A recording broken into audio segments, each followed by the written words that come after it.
when you are looking at a newer world or the transition world, it cannot be done on some courses or a few projects. It has to be done as a whole ecosystem development. And we should also understand how the world is shifting. So one area is that you see the technology is coming in a very fast pace. In a very short period of time, the technologies are coming in a very big way. Just like how physical labor has actually been changed with machines in the past, which of course took a lot of time. We are actually seeing AI and related aspects are actually coming in a big way to change the conventional way of thinking and acting. So there is a need for creating a huge amount of talent in a very short period of time. Second is, it is also important that the digital divide within the society also has to be reduced, and there should be a total ecosystem change as such. The third layer is that if you look at the digital world, one of the key elements of digital world is it's highly decentralized. Rather than thinking about very large organizations, you are now looking at smaller organizations digitally connected. Now, look at the products which we use. Say, for example, very common product is WhatsApp. It's not developed by a large company. It's developed by a very small company. Must have been acquired by another company which become large. Again, they also started small.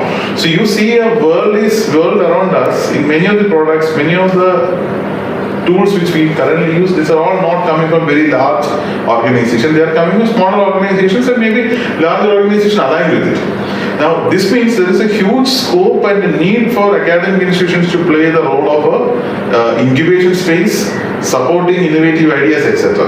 Now, in the vision of the digital university, we have all these things placed there. We have something which looks at the society and look at how do you minimize the digital divide in the society.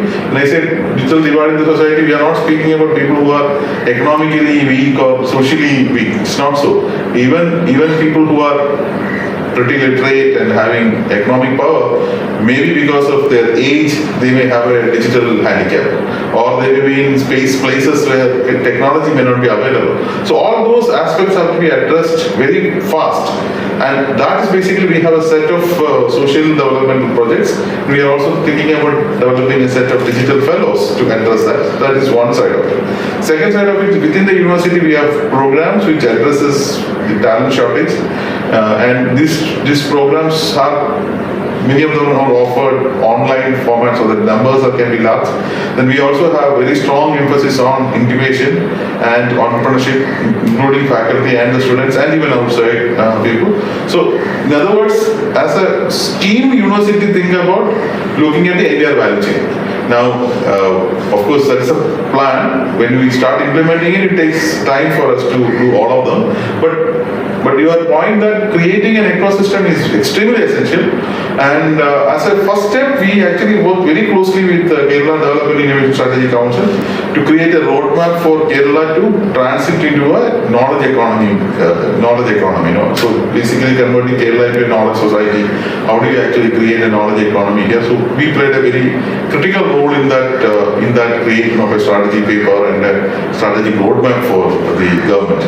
So we believe that in the next 2 to 3 years' time, we can actually play a very significant role in achieving that.